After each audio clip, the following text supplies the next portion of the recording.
సాయి దయాళం సాయి కృపాళం సాయి అనంతం త్రిగుణస్వరూపం సాయి దయాళం సాయి కృపాళం సాయి అనంతం త్రిగుణస్వరూపం నమో సాయినాథం నమో సాయినాథం నమో సాయినాథం నమో సాయినాథం సాయి దయాళం సాయి కృపాళం సాయి అనంతం త్రిగుణస్వరూపం.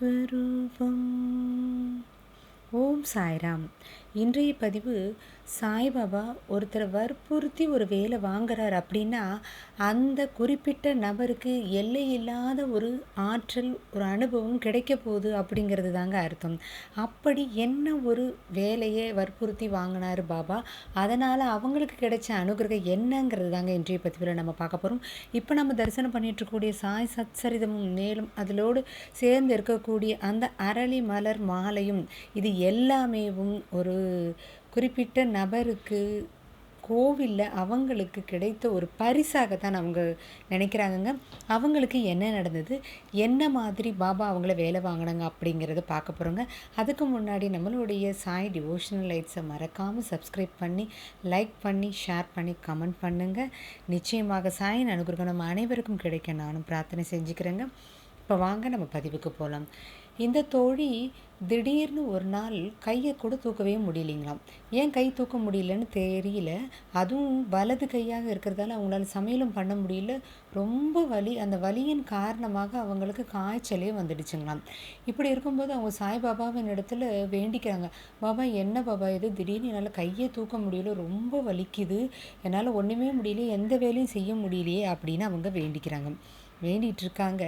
இப்படியும் 2-3 நாட்கள் தொடர்ந்து போனதுக்கப்புறம் மேலும் ஒரு அதிர்ச்சியாக அந்த தோழிக்கு ஒரு விஷயம் நடக்குது. என்னென்னா, அவங்களோட வலது கை தூக்க முடியல இல்லைங்களா. அதுக்கு காரணம் என்னென்னு பார்த்தீங்கன்னா, அவங்களுடைய வலது மார்பகத்தில் அந்த அக்கலுக்கு கீழே ஒரு கட்டி தென்படுதுங்க. இந்த கட்டி என்னவாக இருக்குன்னு அவங்களுக்கு தெரியல. இந்த ஹார்மோன் குறைபாடுகளாலும், மேலும் சிலருக்கு உதிரப்போக்கு நடக்கும்போது, மாதவிடாயின் போது உதிரப்போக்கு வந்துடுச்சுன்னா அந்த ஒரு கட்டி கரைஞ்சி போகிறது ரொம்ப இயல்பு அப்படிங்கிறதால அந்த மாதிரி தான் தனக்கும் ஏற்பட்டிருக்குன்னு அப்படின்னு அவங்க நினச்சிட்டு சக தோழிகள்கிட்ட கேட்குறாங்க. அவங்களும் அதே மாதிரியான பதிலை சொன்னதால் அவங்க ஒரு மனசை தேத்திக்கிட்டு சரி அப்படித்தான் இருக்கும் போல் அப்படின்னு நினச்சிக்கிட்டு அவங்க விட்டுட்டாங்க.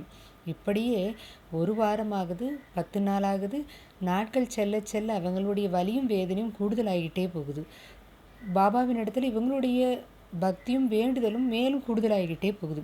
இப்படி நடந்துட்டு இருக்கும்போது ஒரு 15-20 நாட்கள் கழித்து அவங்களால சுத்தமாகவே கையை தூக்கவே முடியல. ரொம்ப பயமாயிடுது. என்ன செய்யறதுன்னு தெரியல. வீட்டில் சொல்லும்போது வீட்டில் என்ன சொல்கிறாங்க, ஹாஸ்பிட்டலுக்கு போ, ஆனால் உடனே யாராவது அழைச்சிட்டு போகணும். ஆனால் கூட வர்றதுக்கு கணவருக்கு அந்த நேரத்தில் சந்தர்ப்பம் இல்லை.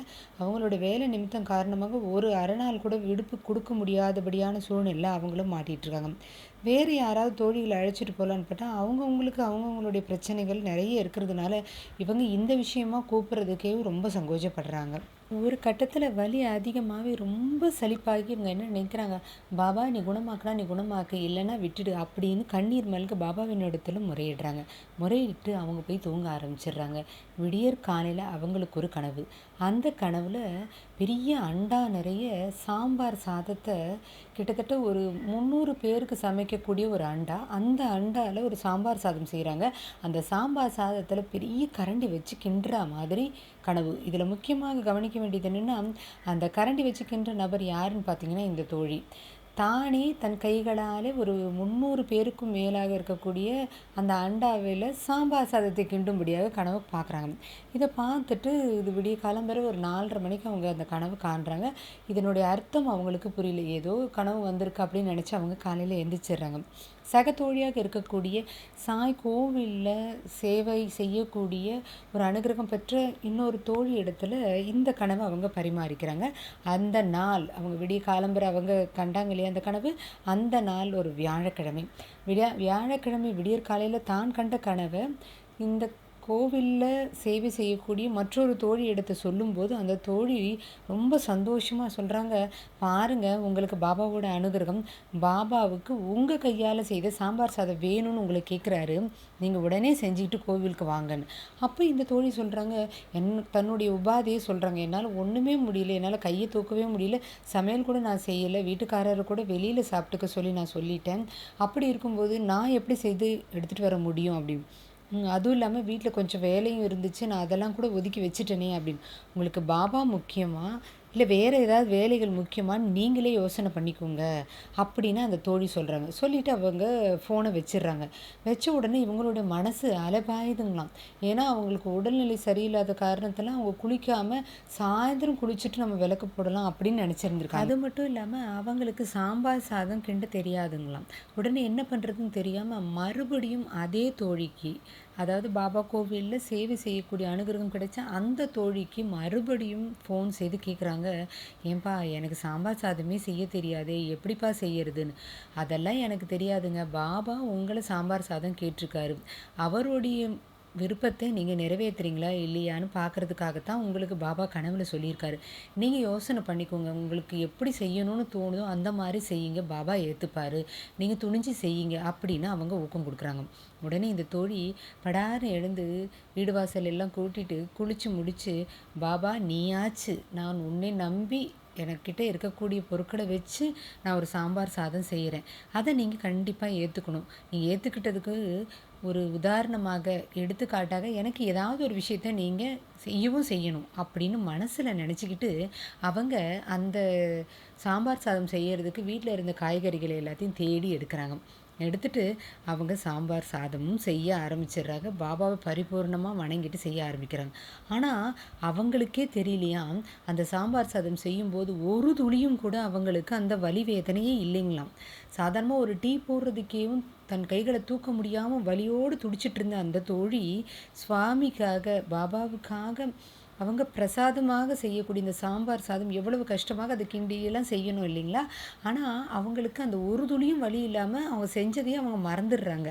தன்னிடத்தில் ஒரு வலி இருந்தது அப்படிங்கிறதே தெரியாமல் ரொம்ப பழக்கப்பட்டவங்க செய்த சாம்பார் சாதம் ரொம்ப ருசியாக செய்த எப்படி செய்வாங்க அந்த மாதிரியேவும் இவங்களும் செய்து முடிச்சிடுறாங்க. முடிச்சுட்டு உடனே அதை ஒரு ஹாட் பேக்கில் போட்டு நேரே எடுத்துகிட்டு போய் கோயிலுக்கு கொண்டு போய் கொடுக்க ஆரம்பிச்சிடுறாங்க. அவங்க க்யூவில் நிற்கிறாங்க. க்யூவில் நிற்கும்போது ஒரு 10வது ஆளாக நின்றுட்டுருக்காங்களாம். முன்னாடி நிறைய பேர் நிற்கிறாங்க. அவங்க பாபாவை பார்த்து வேண்டிக்கிட்டே வராங்க, பாபா நான் இந்த மாதிரி பிரசாதம் செய்ய சொன்னீங்க, நானும் பிரசாதம் செஞ்சு எடுத்துகிட்டு வந்திருக்கேன், முறையாக நான் செஞ்சுருக்கேன் பாபா, இதில் ஏதாவது தவறு இருந்தால் மன்னிச்சுக்கோங்க, இந்த பிரசாதம் நல்லா இருக்கணும் பாபா, இதை நீங்கள் ஏற்றுக்கிட்டீங்கன்றதுக்காக எனக்கு ஏதாவது நீங்கள் காமிக்கணும் பாபா அப்படின்னு வேண்டிகிட்டே இருக்கும்போது அவங்க பார்க்குறாங்க, எதிரில் ஒரு பக்தர் கிட்டத்தட்ட ஒரு 9 புத்தகங்கள் சாய் சச்சரிதம் புத்தகத்தை பாபாவினுடைய திருப்பாதத்தில் வச்சு வணங்கி அர்ச்சனை பண்ணிக்கிட்டு இருக்காரு. இது அவங்க பார்க்குறாங்க. பார்த்துட்டு ஆனால் இவங்க தொடர்ந்து இவங்களுடைய வேண்டுதலை அவங்க செஞ்சுக்கிட்டே இருக்காங்க. இவங்களுடைய முறை வர்றதுக்கு கிட்டத்தட்ட ஒரு 7 நபர்கள் இவங்க முன்னாடி இருக்காங்க. அப்படி இருக்கும்போது இவங்க அப்படியே மெல்ல நகர்றாங்களாம். நகர்ந்துட்டு இருக்கும்போது இவங்க என்ன நினைக்கிறாங்க, பாபா இடத்துல கேட்குறாங்க. என்ன கேட்குறாங்க, பாபா நான் செய்த இந்த பிரசாதம் உங்களுக்கு பிடிக்குமா, பிடிச்சிச்சு அப்படின்னா ஏதாவது எனக்கு அதை காமிங்கன்னு சொல்லிகிட்டே இருக்காங்களாம். அந்த சத்சரிதத்தை அர்ச்சனை செய்து வாங்கிய நபர் நேரே இவங்க கிட்ட முதல் புத்தகமாக அவங்க கொடுக்க ஆரம்பிச்சிருந்தா முதல் நபர்லேருந்து கொடுத்துருக்கலாம் இல்லைங்களா. ஆனால் நேரே இந்த தோழியின் இடத்தில் கைகளில் இது கொடுத்த உடனே சாய்ராம் அப்படின்னு மிகப்பெரிய சப்தமாகவே இந்த தோழி தன்னுடைய மகிழ்ச்சியை அப்படி சொல்லிட்டாங்களாம். சாய்ராம் அப்படின்னு சொல்லி அவங்க வாங்கும்போது கொடுத்த நபரை உற்று நோக்குறாங்க. முழு வெள்ளை நிற உடை, அப்படியே மல்லிகைப்பூ நிறம் சொல்லுவாங்க இல்லைங்களா, அப்படி ஒயிட் அண்ட் ஒயிட் ட்ரெஸ்ஸில் நெற்றியில் திருநீறு பூசி அவர் கையால் அதை வாங்கும்போது அவங்களுக்கு பாபாவே கொடுத்ததாக அவங்களுக்கு புலனாயிருக்குங்க. ரொம்ப சந்தோஷமாக சத்சரிதத்தை வாங்கிட்டு அவங்களோட முறை வருது, பாபாவுக்கு அவங்க பிரசாதத்தை கொடுக்குறாங்க. அந்த அர்ச்சகரும் அந்த பிரசாதத்தை அந்த ஹாட் பேக்கை திறந்து பாபாவின் இடத்துல காட்டுறாங்க.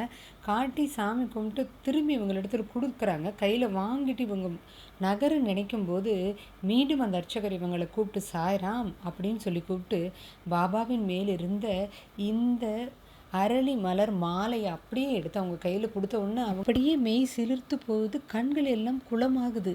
என்ன பண்ணுறதுனே தெரியல. சாய்ராம் சாய்ராம்னு சொல்லிக்கிட்டே இந்த அருட்பிரசாதத்தை வாங்கிட்டு நேரே போய் அன்னதான கூடத்தில் மற்ற பக்தர்களுக்கு இந்த பிரசாதத்தை விநியோகம் பண்ணணும்னு சொல்லி போகிறாங்க. அங்கே எல்லாருக்குமே அந்த பிரசாதத்தை கொடுத்துட்றாங்க. எல்லாரும் அந்த பிரசாதத்தை நல்லா இருக்குன்னு சொல்லி வாங்கி சாப்பிட்றாங்க. இதை பார்த்தோன்னே அவங்களுக்கு ரொம்ப சந்தோஷமாயிடுது. இந்த பிரசாதம் எப்படி இருக்குது அப்படிங்கிறத அந்த கோவிலில் சேவை செய்கிற தன் சக தோழியை தேடி போய் கொடுக்கறதுக்கு போகிறாங்க. கொஞ்சம் போல் மீதம் இருக்குது. அதை அவங்க வாயில் போட்டுட்டு அந்த தோழி சொன்னது தான் பாபாவோட அனுகிரகமாக அவங்க நினச்சாங்க. சாம்பார் சாதம் செய்யவே தெரியாதுன்னு நீங்கள் சொன்னீங்க, ஆனால் ரொம்ப அருமையாக இருக்கே சாய்ராம் அப்படின்னு அந்த தோழி சொன்ன உடனே இவங்களுக்கு ரொம்ப சந்தோஷமாகி இவங்களும் கொஞ்சம் போல் எடுத்து வாயில் போட்டு பாபாவுக்கு ரொம்ப நன்றி சொல்லி அவங்க வீடு திரும்புகிறாங்க. இங்கே தாங்க ஒரு ட்விஸ்ட் கொடுத்துருக்காரு பாபா. அந்த நொடியிலிருந்து அவங்களுடைய அந்த கை வலி படிப்படியாக குறைகிறது கண்கூடாக அவங்க பார்க்க ஆரம்பிச்சிருக்காங்க. ஆக பாபா நம்மிடத்துல ஒரு வேலை சொல்கிறாருன்னா அது நமக்கான தீர்வாக நமக்கான நன்மையாக இருக்கும் அப்படிங்கிறது இந்த பக்தையினுடைய வாழ்க்கையில் நடந்த அனுபவம் உண்மைங்க. இதே போல் நிறைய அற்புதங்கள் அனுபவங்களை பாபா தினம் தினம் நிறைய தோழிகளுக்கும் தோழர்களுக்கும் செஞ்சிட்ருக்காங்க.